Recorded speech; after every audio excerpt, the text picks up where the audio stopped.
Dalawang hinihinalang drug personalities ang naaresto sa ikinasang buy-bust operation ng mga operatiba ng Abra-PNP sa naturang lalawigan. Ang detalye ng report mula kay Patrolwoman Jesly Sabado. Aresto ng mga operatiba ng Provincial Drug Enforcement Unit ng Abra ang dalawang bagong tukoy na drug personalities sa isinagawang buy-bust operation kamakailan sa Barangay Calaba South, Bangged, Abra.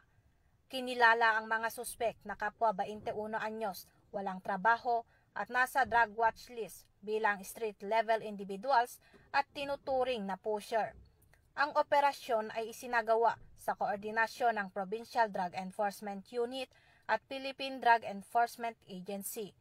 Nasamsam mula sa mga suspek ang tinatayang 15.74 gramo ng hinihinalang shabu na may standard drug price na humigit kumulang 107,032 pesos.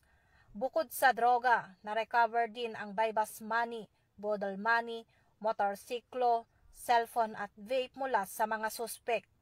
Isinagawa ang inventaryo ng mga ebidensya sa presensya ng mga suspek, isang barangay kagawad at isang media representative mula sa radyo natin Bangged.